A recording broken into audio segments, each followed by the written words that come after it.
Hello everyone, welcome to or welcome back to my channel. Today we will have a book video, the Goodreads Book Tag, and at the end I will also include the top 10 books I would like to read this summer. To put it into perspective, I got Goodreads the moment I was legal and I've been on it ever since. If you would like to follow me on Goodreads, I'll have my account linked below and we can be friends. I love reading different people's reviews and getting book recommendations because that is always what I'm on the hunt for. So we'll just start off with the questions. I cut some of the questions out because they're not really relevant to me or I didn't really have a great answer to them. But this is basically the complete Goodreads book tag. So I hope you enjoy. The first question is, what was the last book you read? And the last book that I read was Farewell to Arms by Ernest Hemingway.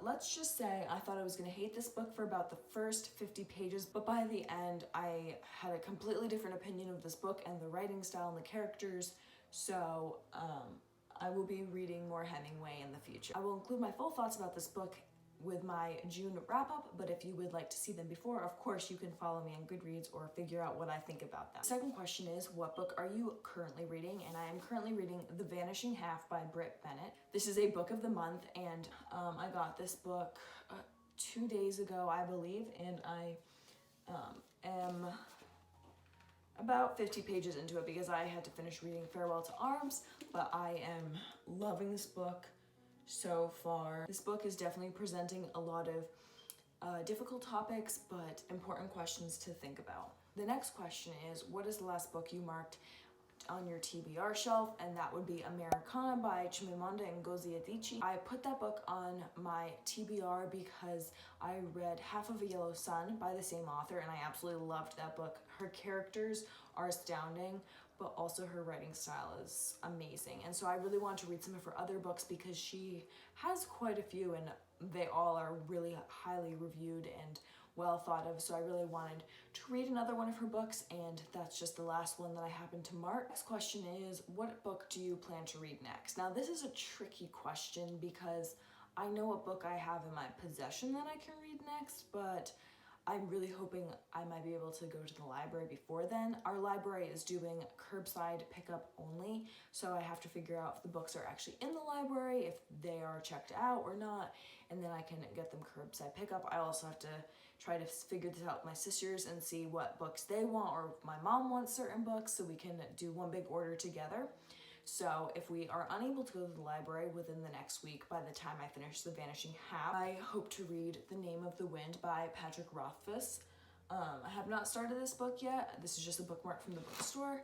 I have been waiting to read this book for a long time. I still plan to read it within the month of June. It's just a matter of if we go to the library this week or next week. If we are able to go to the library, I hope to read Red at the Bone by Jacqueline Woodson. I've read a couple Jacqueline Woodson books. I love her writing, and this is one of her newer books, I believe, and it's highly reviewed as well, and our library actually has it, so I'm really excited about that. The fifth question is, do you use the star rating system? And the answer to that question is yes. I basically don't give books 1 stars.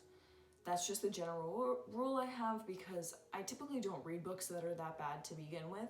But if it's questionable, I'll give it 2 stars because an author, I believe it was Tamora Pierce, once said that it takes a lot of work to be able to write and publish a book, and it's disrespectful to the author to give the book only 2 stars. So I tend to read books that are above 2 stars, but every once in a while I'll give out a 2 star. As I said in a previous video, I have no problem giving multiple books 5 stars.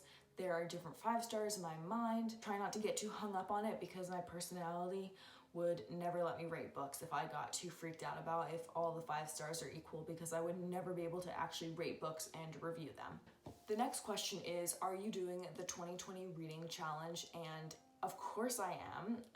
I've been doing the reading challenge for about 6 years now, I think, and I've basically failed every year except for the first year. The first year I read 100 books, but since then I have not been doing so hot because school has started to become more and more intense. This year I hope to read 60 books. I have read 20, I think, maybe 19 at this point, which does not sound great for my review because we are already halfway through the year, but I usually use the summer to catch up on my reading goal and I hope to read 30 books this summer, which I will share some of those that I hope to read at the end of this video, so stay tuned. The next question is, do you have any favorite quotes? And this is a little tricky for me because I don't really use Goodreads for quotes, but one of my favorite quotes that I've been thinking about a lot recently is actually by Ruth Bader Ginsburg, and it was when someone asked her when there will ever be enough women on the Supreme Court, and her response was, when there are 9. My sisters actually bought this poster for me to go in my dorm room next year, which I'm really excited about. This quote really speaks to me because there's never enough. We get stuck with this quota of let's try to make sure we have half of the workplace being non-white. There's obviously points when there's not enough and not enough representation, but there will never be enough women on the Supreme Court, because that's to say that we're gonna get to the point where we don't need women on the Supreme Court, and that's just not true. We'll always need more people. Someone shouldn't not be hired because we already have enough people who fill your little box. The final question that I'm going to be answering is, how many shelves do you have? I have the 4 typical shelves: all books, books I've read, to read, and currently reading. And then I have 2 additional shelves. I'm not a big shelf person. I only made these shelves because of my family members. I have a shelf called Books for Mom, and I just put a bunch of random books I read in middle school and high school that I would like my mom to read. She hasn't read most of them, but maybe she will one day.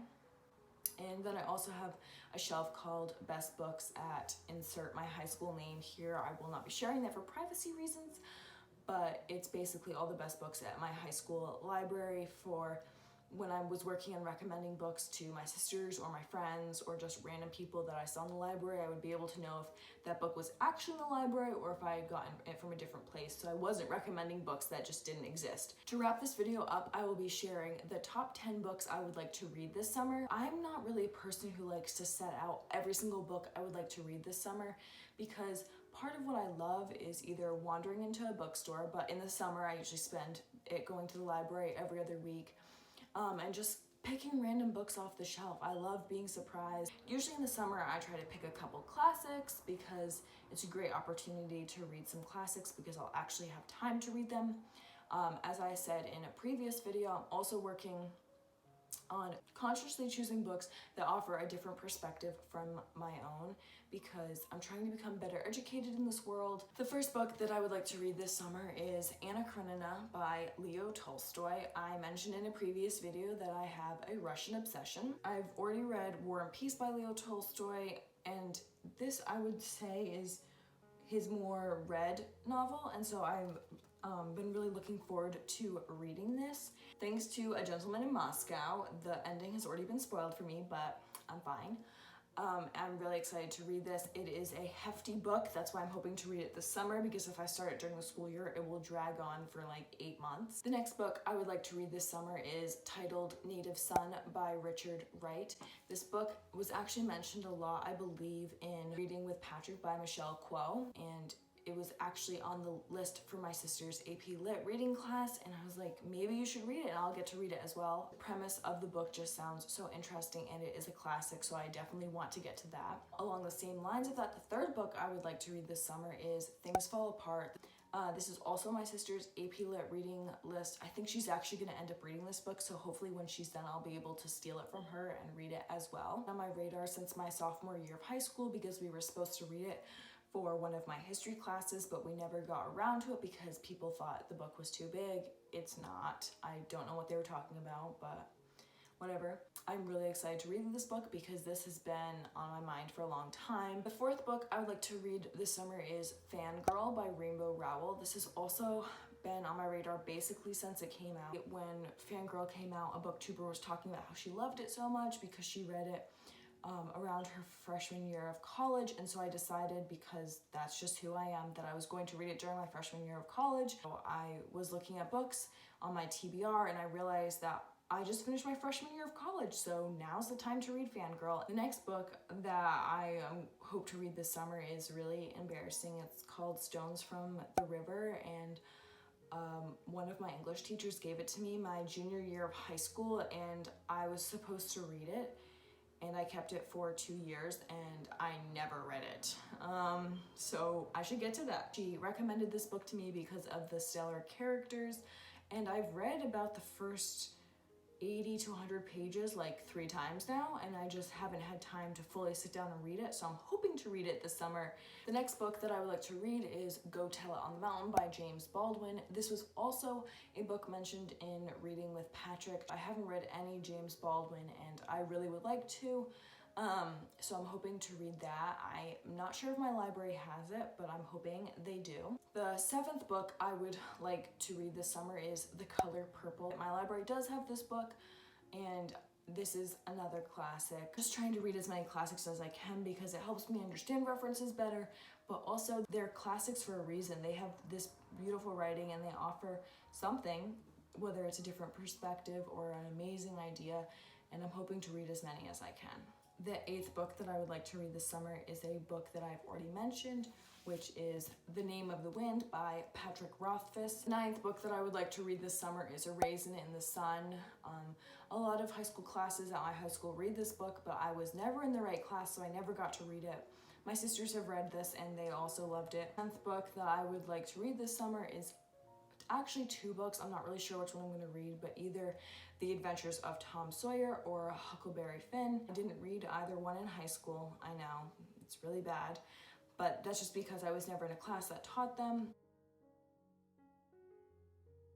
But I'm hoping to read one of them in the summer because obviously they are iconic pieces of literature and everyone talks about them, and I want to have a better idea about what these books are actually about so I can engage in conversations, and it will just round out my perspective of that era in American literature. Those are obviously not all the books I hope to read this summer, but those are just 10 of them. Reading during the summer is one of my favorite things. I look forward to it every year, and I'm excited to share what books I continue to read throughout the summer. Thank you so much for watching my video. Please leave any book recommendations or video recommendations in the comments down below. I am so excited to make another video next week. If you have any college video recommendations, also please leave them down in the comments. Please give this video a like and subscribe if you enjoyed, and I will see you all next week.